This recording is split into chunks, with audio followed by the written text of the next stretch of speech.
on a couple people to join this. Yeah, we had to answer phone for dispatch. They called, you answer, type situation, you know. All right, we'll wait on a couple people to join this. See who all joins. All right, we got a couple people in here. So sorry about the whole freezing up and all that. Dispatch called me, offered me a load, and I had to get the information on the load and stuff like that. What's going on, Griff? How you doing, man? What's going on, Warwick? What is up, Raw as War?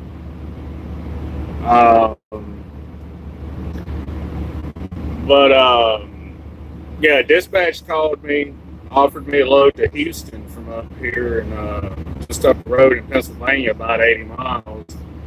And I asked him, I said, well, what time does it load? And he said, oh, crap, it only loads at 4:30 tomorrow afternoon. I said, dude, by the time I deliver and get up there and get that loaded, I said, I'm going to be out of hours. I said, I can't take that. That's too tight of a schedule for you to want me to deliver that on Monday morning. He said, yeah, you're right. Actually, it is. I was like, this truck's out average bare minimum 600 miles a day. I said, my best, running wide open at 68 is,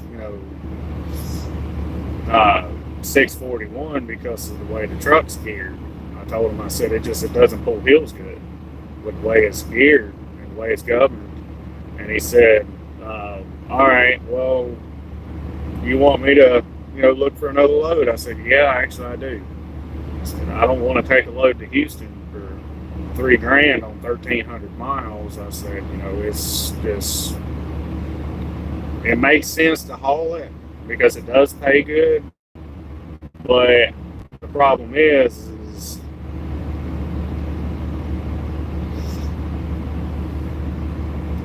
and it makes sense to haul it because it does pay good.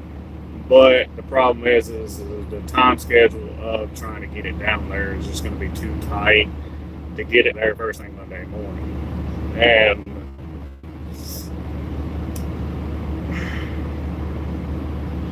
yeah, my company is real strict on that I'm leased to. They don't allow us to personal convey too much. I mean, Carrier One really is a strict company to work with as far as personal conveyance and running things legally and stuff like that. So to give you guys a little information about Carrier One, they're a lease purchase company, or you can bring your truck into the company that you already own. But the only thing is that if you don't have a truck, you go through a leasing agency to get the truck. Well, the leasing agency that Carrier One uses is Impel Union. Well, Impel Union and Carrier One are two totally separate companies, but the truck payments are really outrageous, in my opinion.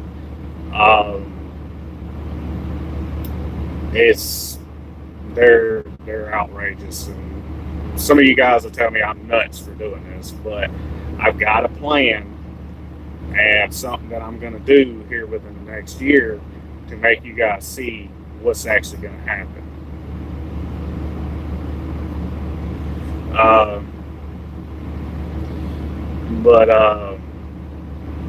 You guys give me till the end of the video and I'll explain more.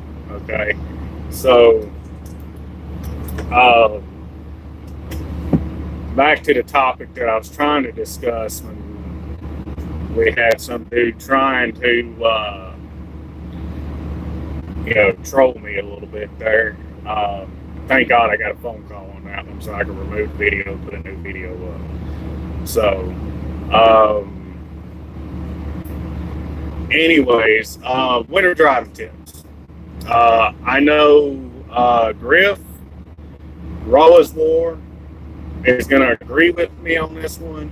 How many times have you been going down the road in the wintertime, icy conditions, snow on the ground, and you've seen trucks rolled over in the ditch or trucks face planted in the ditches due to they were probably not paying attention to what they were doing, driving too fast, and driving faster, and not paying attention to the road conditions, basically, all in one, right? And how many four-wheelers do you see in the ditches is the question. A bunch, all right? So, a lot of things go into play about being safe on the winter roads, okay, and the wintry conditions. Okay, I will admit I've never thrown snow chains a day in my life because I live by the additive. If you got to throw snow chains, you probably should not be on the road. If you got to throw snow chains just to get up over a mountain and stuff like that, yeah, that's okay. Just because I have never thrown snow chains does not mean that I don't know how to do it. Okay? And that's one thing that I'm going to put out there. Just because I've never done snow chains, actually, personally, does not mean that I don't know how to do it. Okay? So, with that being said,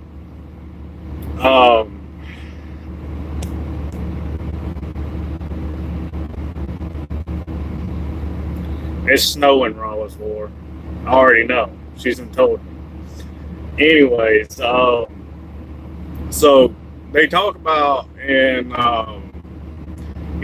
some of the videos and stuff that you'll watch when you go to these new companies and stuff like that about value-driven driving and stuff.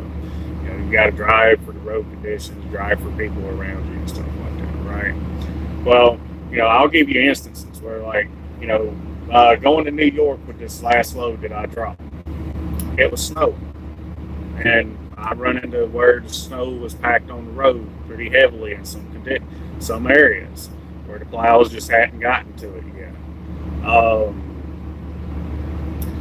I'd slow down to about 45 to 55 miles an hour. Take my time through it, cut the cruise control off, cut the jakes off, and just roll. And try and maintain between 45 and 50 miles an hour. Just to keep the truck rolling. And paying attention.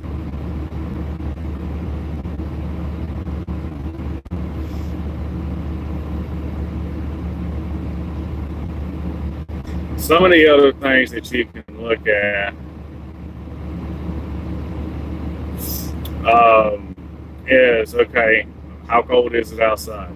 Are your mirrors icing up? Is your windshield icing up? Your windshield wipers icing up? Stuff like that. If all three of those factors are going on, you need to slow it down and watch what you're doing, because not only that, like if your little ice symbol is up on your dash, there's a possibility you might run into some black ice out there. So you always got to take your time, pay attention to what you're doing out there, because that freight is not as important as your says. If I leave my driveway in one piece and come home in one piece, then I've done everything in my power humanly possible to be as safe as I can be on this road.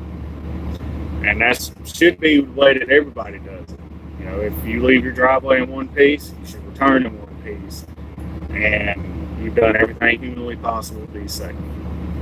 I always tell you guys to watch what you do around a truck. Well, that is true.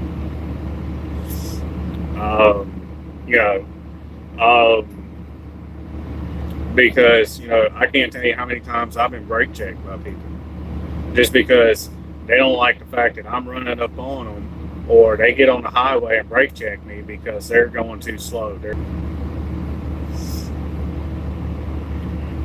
Hey, some of my moderators do what they're supposed to do.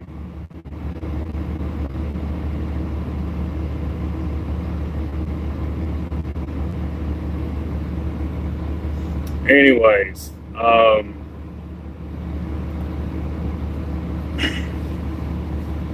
freaking, now I'm off track here. But, I can tell you, speed and icy winter conditions is never a good thing. I can't tell you how many trucks. If I've had $1 for every truck that's passed me going down the highway, well faster than I'm going, passing me like I'm tied to a tree stump, and with snow on the road, I tell you, I wouldn't have to drive a truck. I really wouldn't. And those are the guys that you'll see, maybe not ditch, wondering why they're sitting in the ditch waiting on a tow truck to come out there to charge them $1,000 to winch them out because of their stupidity. You know, it's insane about how many super truckers you got out there that think they're invincible, that nothing's going to happen to them. And I myself sometimes find myself in that super trucker role every once in a while where I think I know more than one person or the other.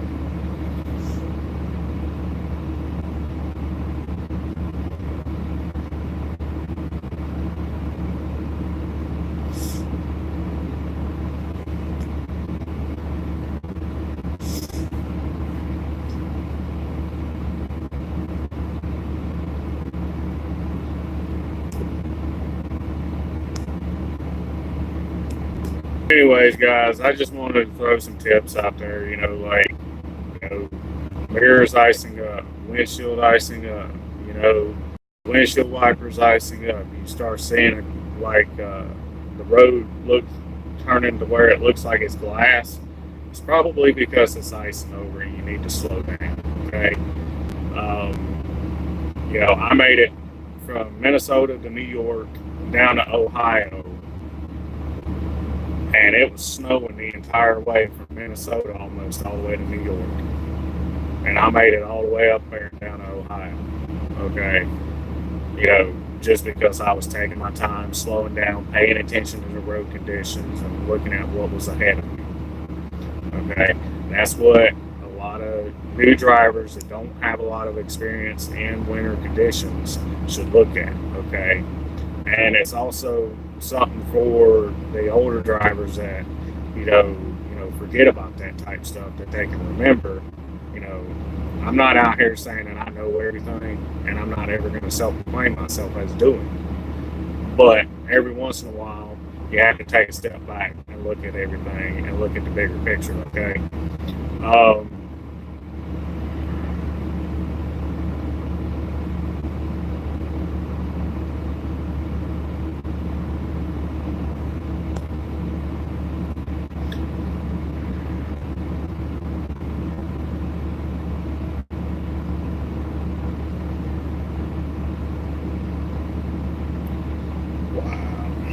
People ain't got nothing better to do with their time than to give me their attention. I feel popular. I feel like they love me. But anyways,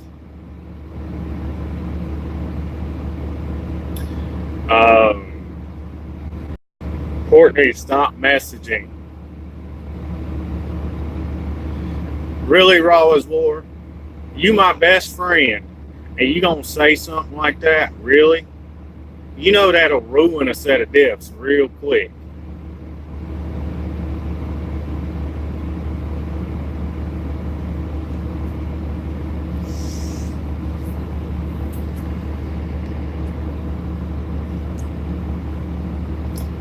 But anyways, guys, this video is getting too long. I'm going to cut this video, and I'll start up another one. All right, later.